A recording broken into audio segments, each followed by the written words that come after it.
Bismillahirrahmanirrahim. Assalamualaikum warahmatullahi wabarakatuh. Bismillah, la haula wa la quwata illa billah. Saudara-saudara seiman dan seislam, di dalam kesempatan ini saya ingin berbicara tentang taubat.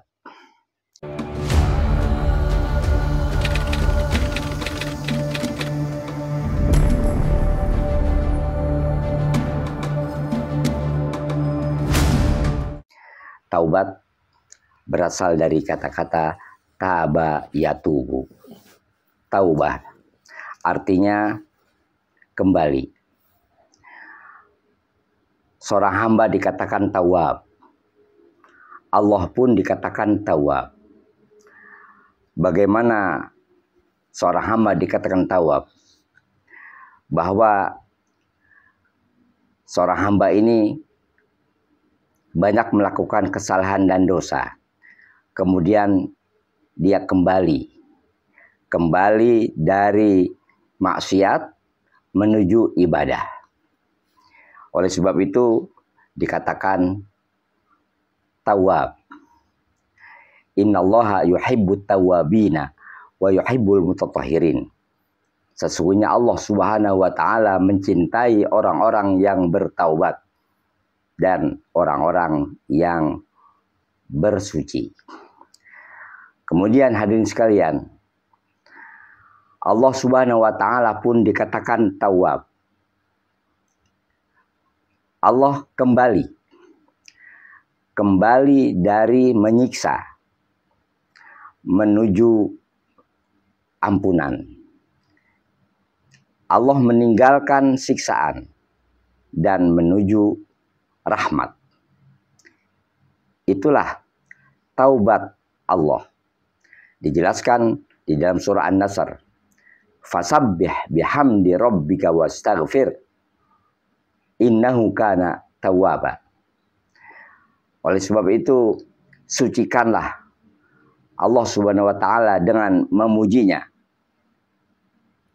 Wastaghfirhu, dan mintalah ampun kepadanya. Sesungguhnya dia maha penerima taubat. Minta ampun adalah berhenti dari perbuatan maksiat. Bertaubat adalah meninggalkan maksiat tersebut dan kembali kepada ibadah, kepada taqarrub ilallah, mendekatkan diri kepada Allah Subhanahu wa taala. Kaum muslimin muslimat rahimakumullah.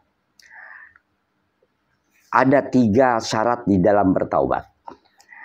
Apabila satu saja tidak terpenuhi, maka seseorang ini belum dikatakan bertaubat. Yang pertama adalah meninggalkan perbuatan maksiat.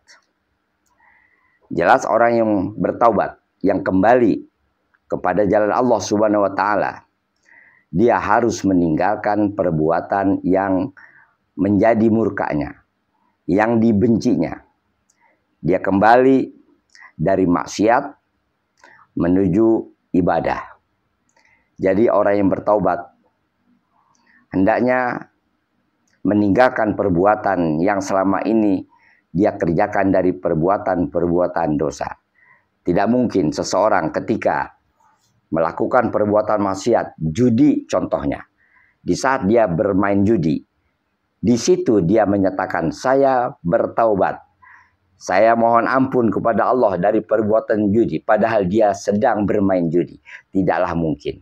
Jadi syarat pertama adalah meninggalkan perbuatan maksiat. Yang kedua, menyesal akan perbuatan maksiatnya. Dia tidak mau mengerjakan maksiat pada hakikatnya. Karena maksiat ini akan mendatangkan satu malapetaka dan murka Allah. Sehingga dia menyesali dirinya sendiri. Kenapa sampai berbuat maksiat? Kenapa sampai mengotori dirinya? Kenapa dia tidak menjaga kesucian dirinya? Sehingga merasakan penyesalan yang begitu besar. Dia berharap dapat ampunan dari Allah Subhanahu wa taala. Nah, inilah syarat yang kedua, apabila seseorang ingin bertaubat kepada Allah, ingin kembali beribadah dan mendekat kepadanya, dia mesti ada di dalam hatinya rasa penyesalan yang besar atas apa yang pernah dilakukan. Oleh sebab itu, taubat jangan ditunda-tunda. Jangan sampai ada yang berkata, ya sudahlah, nggak ada masalah, nanti saya akan bertaubat.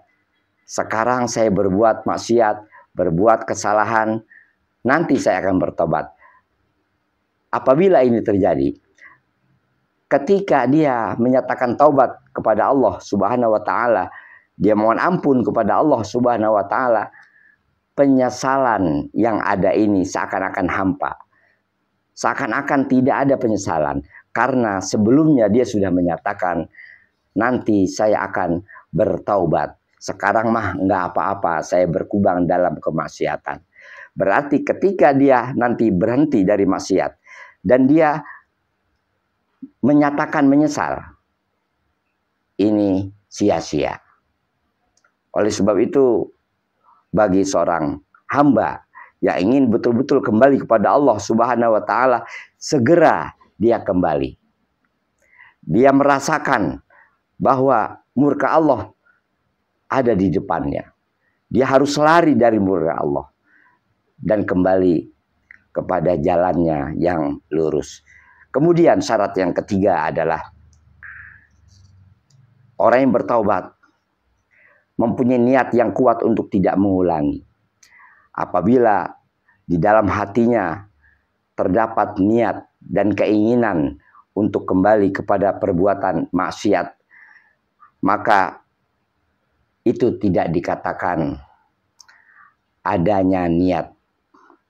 Jadi seseorang mempunyai keinginan yang kuat, niat yang tulus untuk tidak mengulangi apa-apa yang pernah dia lakukan dari perbuatan-perbuatan dosa. Nah, inilah 3 syarat. Apabila 3 syarat ini lengkap, maka diterima taubatnya oleh Allah Subhanahu wa taala, karena Allah Maha penerima taubat. Kemudian apabila suatu saat terjadi terperosok kembali jatuh dalam kemaksiatan, maka kita harus memahami bahwa memang itulah manusia. Khuliqal insanu dhaifa. Manusia diciptakan dalam keadaan lemah. Jahula, bodoh. Oleh sebab itu, ketika seseorang mengulangi kembali perbuatan maksiatnya setelah bertaubat, maka hendaknya dia segera kembali kepada Allah Subhanahu wa taala. Rasulullah Shallallahu alaihi wasallam di dalam kesehariannya bertaubat 100 kali. Wallahi inni la astaghfirullah wa atubu ilaih fil yaum mi'ata marrah. Nabi Muhammad SAW bersabda, demi Allah, sesungguhnya aku mohon ampun kepada Allah dan bertaubat kepadanya di dalam sehari 100 kali. Jadi ketika seorang hamba sudah menyempurnakan 3 syarat taubat, maka diterima taubatnya. Kemudian manakala mengulangi kembali, ia hendaknya langsung ingat kepada Allah Subhanahu wa taala dan kembali lagi untuk bertaubat. Begitu seterusnya. Jangan bosan-bosan untuk bertaubat. Jangan jemu untuk bertaubat. Bertaubat terus dilakukan dengan sebenar-benarnya. Mudah-mudahan kita semua termasuk orang-orang yang suka bertaubat.